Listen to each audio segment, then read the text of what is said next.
방금 전에 소개를 받은 스태피에서 글로벌 본부를 맡고 있는 김항돈 본부장입니다. 앞에서 두 분께서는 저희 스태피가 바라보는 올해 2020년의 과학기술혁신정책, 즉 정부가 1년 사이에 무엇을 해야 되는가를 혁신 시스템과 혁신 성장 부분에서 다루었습니다. 저는 세 번째로 제가 맡고 있는 이 글로벌 본부 차원에서 향후에 올해에 어떤 일들이 이루어지는가를 저는 살펴보고자 합니다. 기본적으로 저의 목표는 이 부분을 살펴보려고 하는 건데요. 주로 글로벌이라는 부분은 크게 국제협력 부분과 그리고 개발협력 부분으로 크게 나눌 수가 있습니다. 이 부분을 도출하기 위해서는 현재의 환경 변화가 어떻게 되고 있는지를 한번 살펴볼 필요가 있는데요. 현재 지금의 핵심 글로벌 트렌드, 즉 문재인 정부가 지금 직면하고 있는 큰 핵심 트렌드의 키워드 두 개를 든다면 첫 번째 국제협력에 관련돼서는 4강국 간, 즉 미중 일러 간의 갈등 심화를 키워드로 뽑을 수가 있고, 그리고 개발 협력 부분에 있어서는 SDG 체제의 도래라고 볼 수가 있습니다. 즉 4강국 간 갈등의 심화로 인해서 저희 정부에서는 앞으로 이 4강국을 중심으로 지금까지 해왔었던 경제나 외교 측면에서의 한계에 직면하게 되었고, 이거에 대한 돌파구로서 신남방 정책을 추진하게 됐다고 볼 수가 있습니다. 그리고 개발 협력 부분에서는 2015년에 SDG 체제가 도래하게 되는데, 이 도래에 의해서 즉 향후에 SDG의 목표를 달성하는 데 있어서의 STI가 중요하다는 이 중요성이 증대하게 되었고, 이에 대해서 지금 전 세계적으로 준비를 하고 있고 우리나라도 지금 현재 준비해야 될 상황입니다. 이런 순서로서 한번 살펴보겠습니다.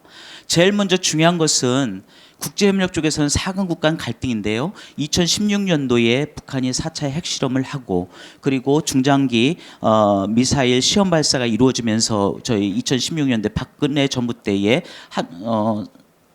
죄송합니다. 사드 배치 결정이 이루어지게 됩니다. 그 결과 중국을 중심으로 해서 이루어지는 화장품과 면세점, 카지노 유통, 이런 항공 분야 같은, 즉 중국에 의존하고 있는 이런 어떤 경제에 큰 타격을 받게 됩니다. 그래서 이때부터 어떤 특정한 국가에 너무 집중해서 의존하는 것은 우리나라의 경제에 크나큰 위기가 될 수 있다는 것을 깨닫기 시작했고요. 그 뒤에 또 하나 2018년도에 트럼프 대통령이 대중국 고율관세 부과 행정명령을 서명하면서 미중 무역 분쟁이 시작이 되는데요. 이때도 우리나라의 제1과 2인 중국과 미국의 교역국에 있어서의 이런 문제들은 우리가 중간재를 수출하고 있는 이런 대중국과 그리고 미국의 이런 문제, 불확실성의 증가로 인해서 우리 경제도 또한 크나큰 타격을 받게 됩니다. 그리고 더 나아가서 최근에 작년 2019년 7월에는 잘 아시다시피 일본이 반도체 산업 핵심 소재 품목의 수출 규제를 시작으로 하면서 한일 간 갈등이 심화되게 되고, 그리고 또한 지소미아라든지 아니면 북미 간 핵동결 문제, 이 부분들은 이제는 일본이 우리의 아군이면서 그리고 우군이면서도 또한 경쟁하지 않으면 안 되는, 더 나아가서 우리의 그 경제 지평을 더욱 넓히지 않으면 안 된다라는 이런 심각성을 느끼기 시작을 했습니다. 그 결과 정부는 점차 이제는 새로운 돌파구의 모색의 필요성이 증가하게 됐는데요. 그래서 문재인 정부는 들어서면서 신남방 정책을 추진하게 됩니다. 이렇게 신남방 정책이라고 하는 것은 미중 일러에 있어서의 상강국 중심의 그 수준을 신남방 국가인 아세안 국가 10개국과 인도를 포함해서 11개국에 대한 그 수준을 향후 이 4강국 수준으로 높이고자 하는 정책인데요. 그렇게 추진하기 시작했던 이유는 바로 지금까지 많은 관심을 기울이지 못했었던 아세안 지역이 높은 잠재력을 보유하는 블루오션으로 등장을 했기 때문이죠. 거기서는 방대한 배후 시장이 6억 5천만 명이라는 인구와, 그리고 젊은 노동력, 그리고 우리나라의 제2교육 시장이자 건설 시장으로 지금 자리매김하고 있는 이 아세안 지역이 향후에는 우리나라의 돌파구로서 경제와 외교 안보 부분에서까지도 돌파구로서 등장을 하게 됐습니다. 이것은 우리나라뿐만 아니라 중국과 일본도 아세안의 이 전략적 중요성을 파악하고, 중국 같은 경우는 1대1로 정책이라든지 아니면 일본 같은 경우는 아베 정부가 출범하면서 아세안과의 협력은 점차 강화되고 있는 상황입니다. 그리고 이 신남방 정책은 방금 전에 말씀을 드렸던 것처럼 경제 지평을 넓힐 수 있다는 것에서 우리에게 의의가 있고, 외교적인 측면에서도 경제뿐만 아니라 또한 안보 차원에서도 지금 남북 간에 이런 어떤 그 안보 문제들이 있는데 이런 안보 문제들이 있어서는 동아시아의 안보 차원에까지도 서로 동반자로서 커나갈 수 있다는 그런 의의가 있기 때문에 지금 더욱더 본격적으로 추진되고 있습니다. 이 정부의 이 외교 정책의 기조에 맞춰서 과기정통부도 또한 2018년 1월에는 신남방 과학기술 외교 확대 방안을 발표하고 그리고 2018년 11월에는 과학기술 ICT 분야 정책 추진 계획안을 수립을 하게 됩니다.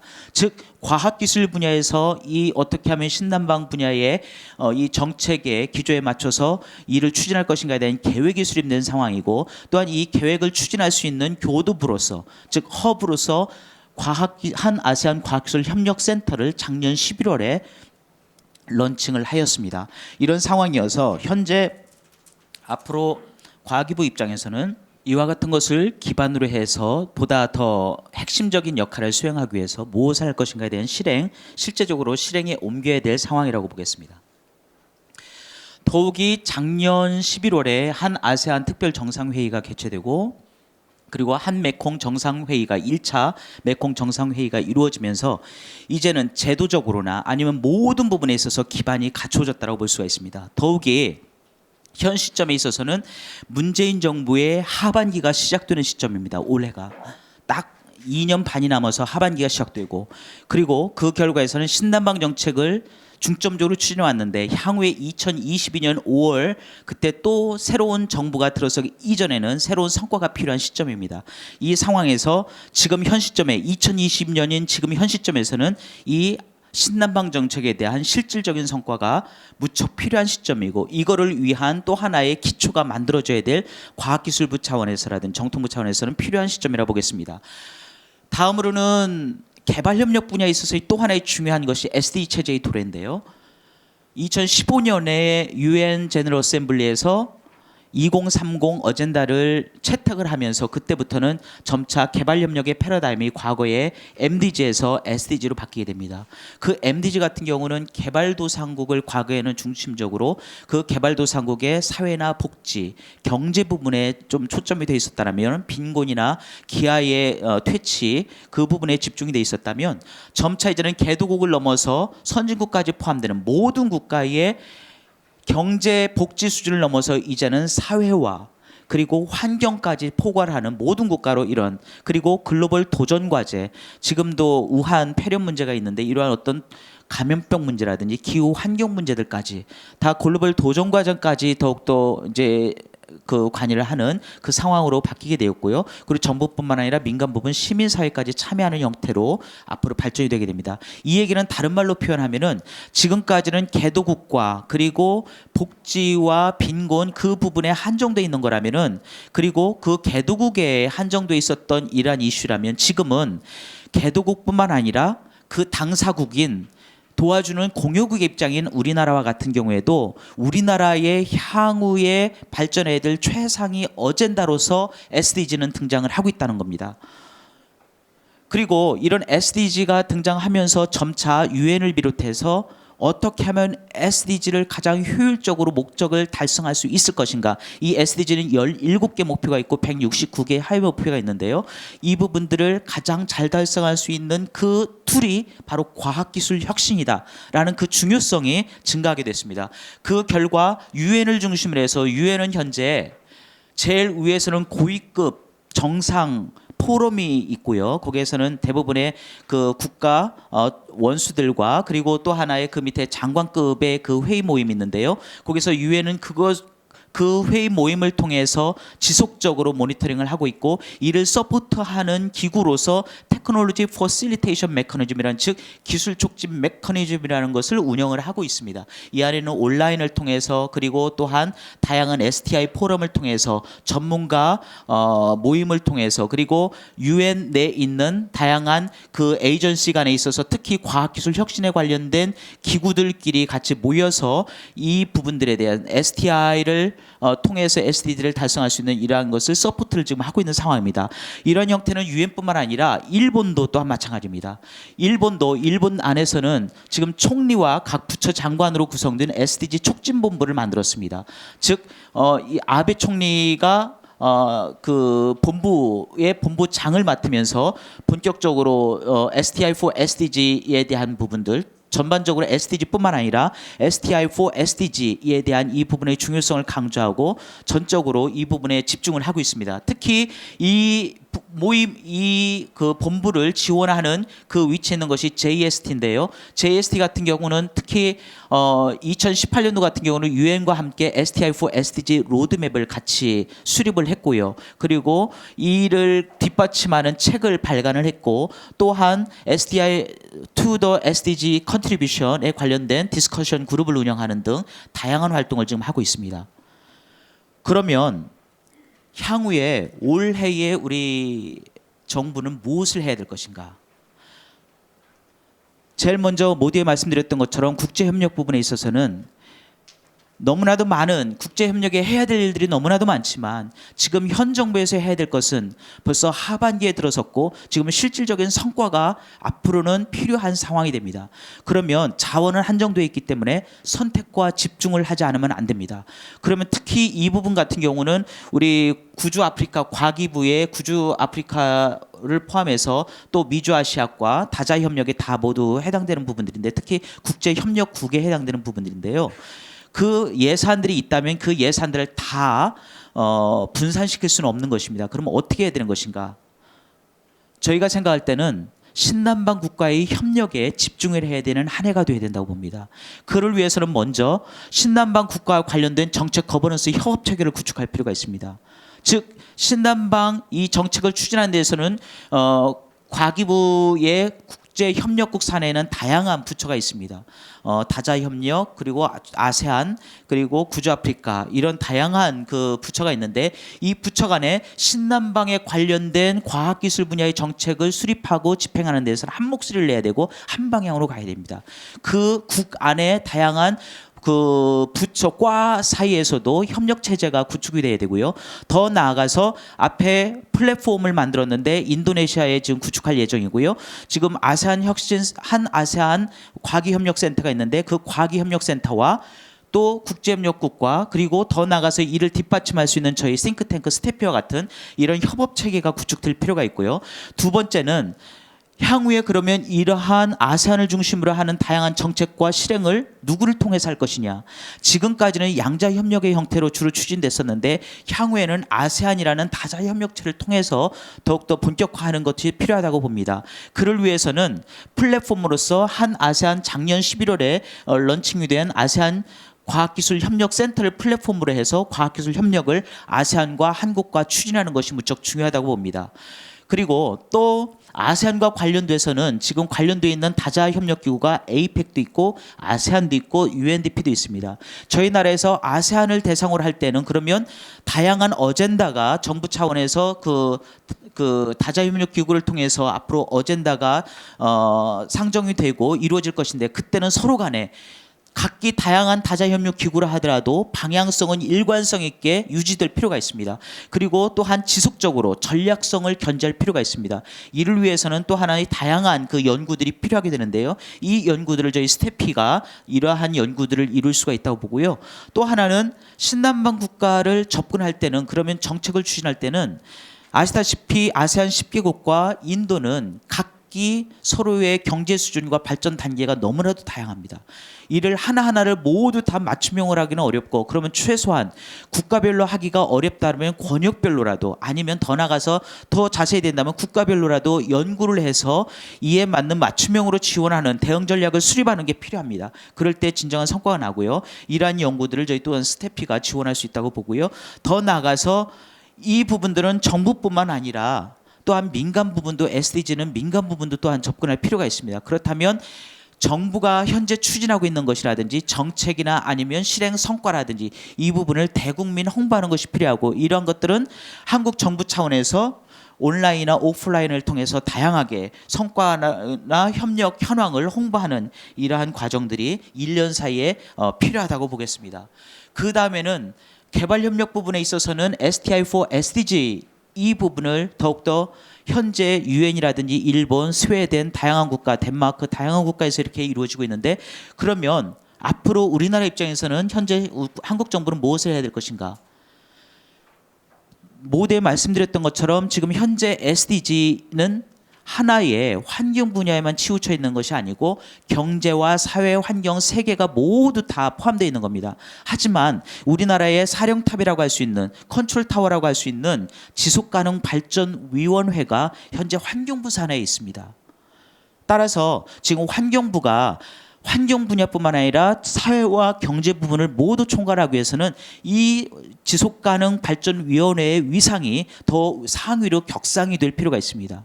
그러한 거버넌스가 먼저 정비가 될 필요가 있습니다. 그리고 현재 지속가능발전위원회는 환경부 산하에 있고 그리고 그 녹색성장위원회는 또 국조실 산하에 있습니다. 이렇게 또 양분이 되어 있는 이런 부분들이 있습니다. 이런 어떤 거버넌스가 정비되어야 될 필요가 있고요. 또한 이 거버넌스 정비에 관련된 것들은 현재 지속가능발전법이라는 그 발전법을 일부 개정하는 안이 지금 현재 국회에 발의가 되어 있습니다. 이 국회 일부 개정안 속에는 지금 방금 전에 말씀드렸었던 환경부 산하에 있는 이 위원회를 더욱더 격상시켜야 된다. 즉 국무총리 산하로 올려야 된다는 안까지 포함되어 있습니다.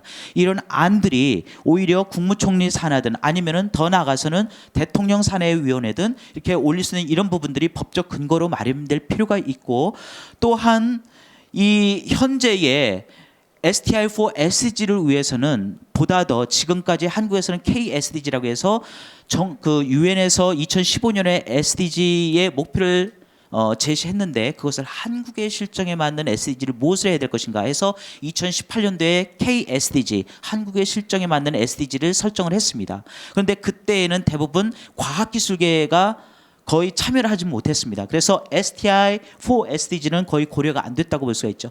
그러면 이러한 부분들이 고려가 되게 하기 위해서는 점차 법적으로도 이러한 STI4 과학기술 혁신을 기반으로 하는 SDG를 달성할 수 있는 로드맵을 구축한다라든지 아니면 목표를 수립한다라든지 이러한 것들을 수립할 수 있는 근거가 마련될 필요가 있고 또한 이를 실행을 하는 지방정부에서도 보다 실행력이 필요한데 지방정부도 이거를 적극적으로 추진하게 할 수 있는 법적 근거가 마련될 필요가 있습니다. 그리고 마지막으로 SDG에 있어서는 과거에는 MDG 시대에서는 정부가 주요 액터였었다면 이제는 정부뿐만 아니라 시민사회, 기업 그리고 다국의 그 멀티레터럴한 그 인터내셔널 오거니제이션들도 필요하게 됩니다. 그러면 그런 혁신 주체들이 상호 연계가 되어야만 지금과 같은 감염병 같은 이런 모든 것들을 해결할 수가 있습니다. 그러면 어떻게 이렇게 이런 문제를 해결할 수 있는지에 대한 혁신 플랫폼을 구축하는 것이 무척 중요하고 이 혁신 플랫폼을 운영해 나갈 수 있는 운영 에이전시라든지 아니면 연구기관도 또한 필요하다고 볼 수가 있습니다. 그리고 마지막으로 과학기술 개발 협력 패러다임에 대한 변화에 적응하는 것인데요. 이거는 어떻게 하면 조금 단기 올해와 내년으로 계속 이어질 수 있는 부분이라 볼 수가 있습니다. 그런데 현재 ODA 사업 같은 경우는 대부분이 정부가 ODA라는 이름으로 추진을 하고 있었지만 아직은 이 SDG라는 이 개념들이 이 개발협력 안에서는 잘 녹아있지 않습니다. 그 얘기는 뭐냐면 현재 유엔이라든지 전 글로벌 차원에서는 이 SDG가 오히려 ODA라는 개념보다 더욱더 강화가 되고 있습니다. 그리고 이 측정 지표 또한 과거에는 ODA 차원에서의 측정 지표와 통계가 개발됐었다면 현재는 SDG를 지원하는 TOSSD라는 또 다른 통계 지표가 제시가 되면서 이 부분에 얼마나 각국이 현재 이 목표를 달성하고 있는지를 측정하고 하고 있습니다. 앞으로도 우리 국내 정부에도 이러한 부분은 요청을 할 것입니다. 이를 위해서는 현 정부에서는 현재 우리가 추진하고 있는 다양한 ODA 사업이라든지 아니면 ODA 사업이 아니라도 각각의 연구소라든지 개별적으로 추진하고 있는 대개도국을 대상으로 하는 그런 다양한 R&D 사업이나 국제협력 사업들이 있습니다.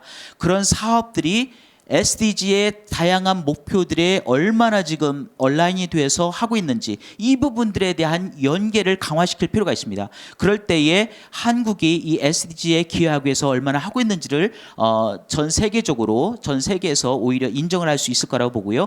또한 이를 위해서는 무엇보다도 개발협력 정책과 그 성과에 대한 과학화, 즉 통계라든지 이 부분엔 정보나 데이터를 수집하는 그런 역할들이 뒷받침돼야 됩니다.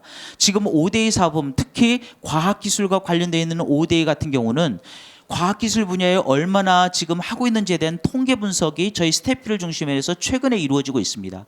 그리고 아직 과학기술 정통부 차원에서도 이 부분에 대해서는 올해 저희가 중요성을 강조하고 그렇게 나가고 있는 상황인데 앞으로도 이 부분에 대한 그런 어떤 evidence based policy making이 이루어질 수 있도록 이 과학화가 필요한 상황이라고 보겠습니다.